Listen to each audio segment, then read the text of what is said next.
How you doing? How you doing there, YouTube? This is Sonic 19 coming through in another deck profile. This time it's the Eric Garmore, Go Paladin. This is my deck build. I hope you like it, so tune in. So this is the Eric Garmore. We're starting with 4 copies of the Eric Garmore. Excel. When placed on the Vanguard Circle, counterblast 1. Check the top 3 cards. Superior call 1 from the top 3. The other goes to the bottom deck in any order, no shuffling. And you get up to 6 units with plus 3k. So decent ability, nothing great. Its first ability, we're not even going to talk about it. Our next grade 3 is White Hair in the Moonlight Shadow, Pelennor. This is a decent grade 3 backup for right now. I run 4 copies of it. When this is in your hand and when one of your rear guards hit, you can Soul Blast 3, Counter Blast 1, rewrite this as the Vanguard, drive -1. This is a good little sneak tactic against most of your opponents because they won't see it coming.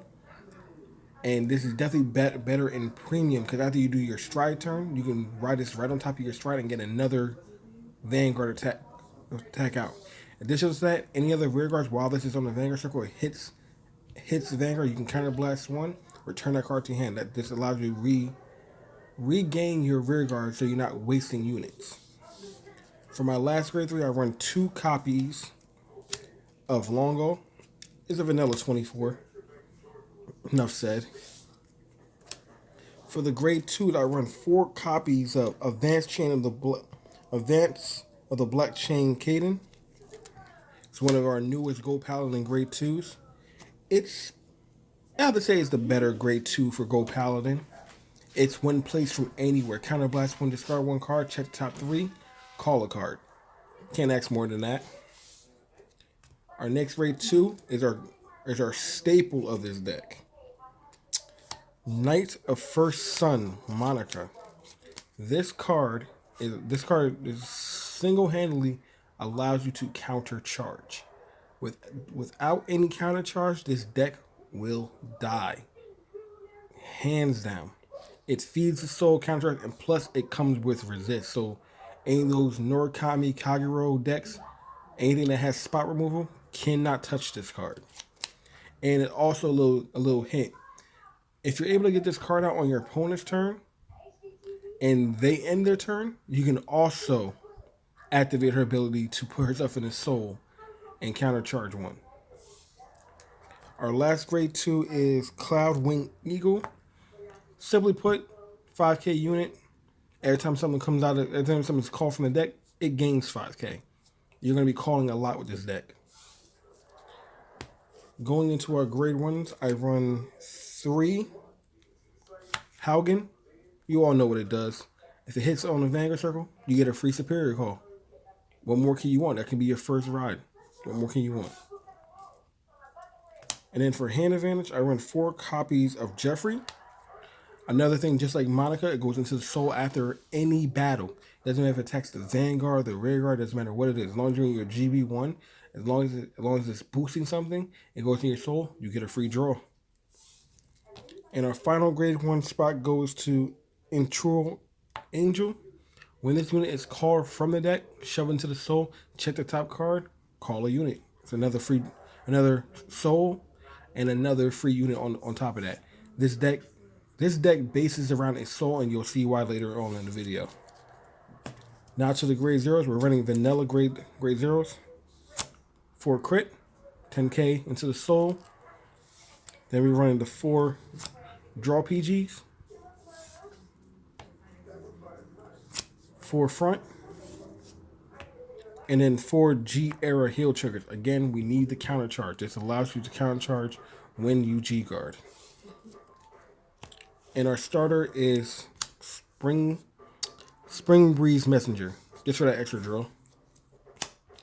Now going into the G zone, we run 3 copies of Gleaming Fang, Golden Knight of Gleaming Fang Garmore. This is a Garmore deck, so you need the Garmore stride. This is your last stride. This helps you so much to recover and to get that last bit of pressure in if you go through all your stronger strides. I wish he was a bit better, but he was better back in G era, but I wish he was a bit better now. Come on, Bushiroad, give us another Garmore stride. Next, we're going to go into Golden Dragon Spear X Dragon. This is your staple first stride. It gains you so much advantage, so much card advantage on the board, with only a Soul Blast and a G Flip. What more can you ask? It basically pays for itself. Going into one of our finisher cards, we run 2 copies of Golden Dragon Glorious Reigning Dragon. This is your I'm attack with everything I have on the field, and then I'm attack again with everything on the field. You rush down your opponent so much with this, and if they cannot guard all your attacks, you can get at least 8 to 10 attacks out with this card alone, if you have the decent field to start off with. Next, we're going to go into some backup strides. We have Holy Sword of Heavenly Law Gurgit. I really don't go into this, but I don't have any other spots to fill this in. It's a decent backup stride once I finish going through everything else. It's a good recovery card, a good little poke here and there, but that's basically all it does.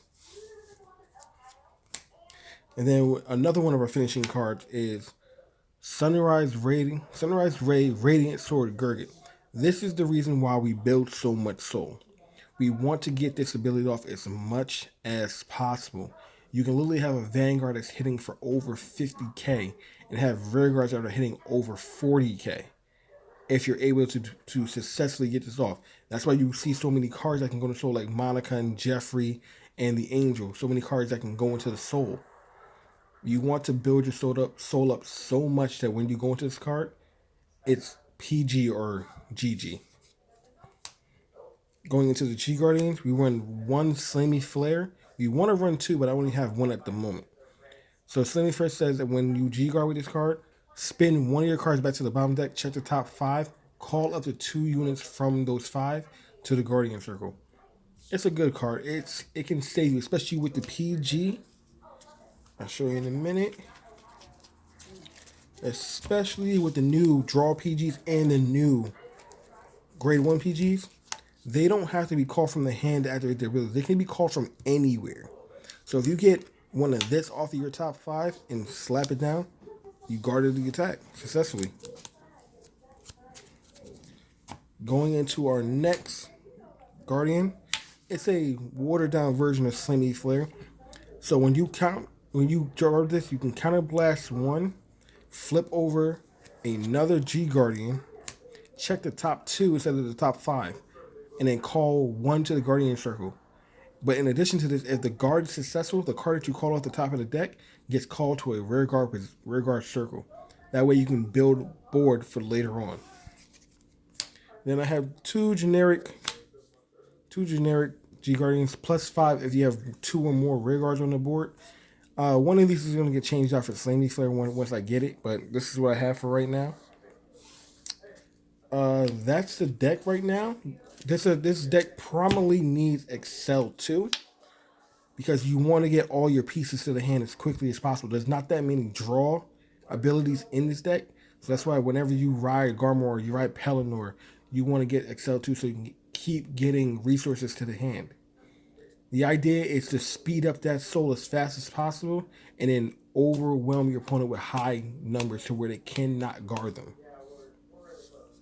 Alright guys, that's all I have for right now. But if you guys like this, please subscribe and comment down below. Please keep it clean. Alright, see you later.